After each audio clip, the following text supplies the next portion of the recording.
Also breaking tonight, a suspect who held police at bay in Union Township for hours takes his own life.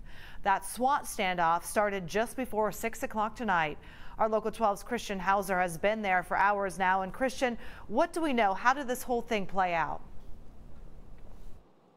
Well, Megan, I want to let people know in the area that Hillview Drive is still blocked off and there's no word on how long it'll be. I just talked with Union Township Police just a short time ago, and they tell me this actually started out as a domestic situation. They say that the suspect, 54-year-old Michael Dufresne, ended up killing himself. Now, police tell me they're thankful that no one else was hurt during this. Very relieved. I mean, it's a situation that you never want to see anything like this go on, and it's definitely touchy, so very, very relieved that nobody else was hurt. Now, I did talk with one woman. Her mother actually lives down the street here across from where this all went down, and she says that she got a phone call from her that's saying that Dufresne was acting odd and out in the yard. The gentleman across the street has a gun in his hand. He's walking around the property, and he tried to ram the garage door in, and I think I need to get out of here. I said, yeah, it's probably a good idea if there's something like that going on.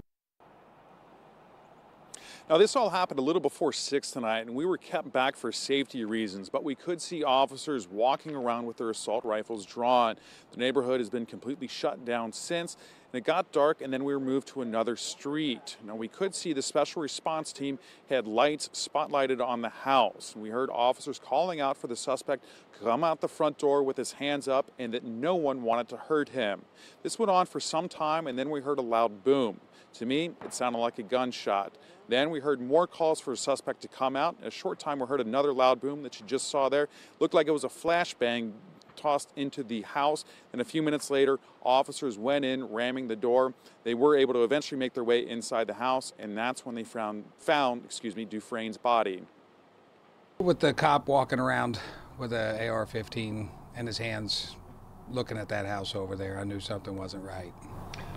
You ever seen anything like this before? Or? Nope. I've seen it on TV, but this is the first time in person I've ever seen anything in this neighborhood go down like this. What's it like to see that out in front of your house or your neighbor's house? It's a little nerve-wracking because you don't know about stray bullets or that, but I'm glad it's resolved.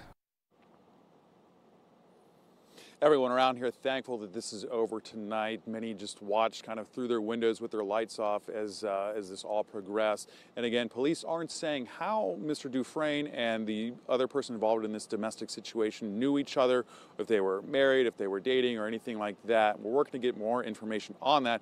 But for now, though, this whole area is still completely shut down. Live in Union Township, Christian Hauser, Local 12 News. Christian, thank you so much for that update. Now, we want to point out that this is probably a tough day for the Clermont County Special Response Team because they recently lost one of their own.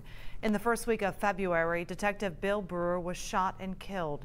He was among the SWAT team members responding to a standoff at a Pierce Township apartment. Prosecutors say the suspect faked a suicide and was waiting to ambush the officers when they went to help. Prosecutors are seeking the death penalty.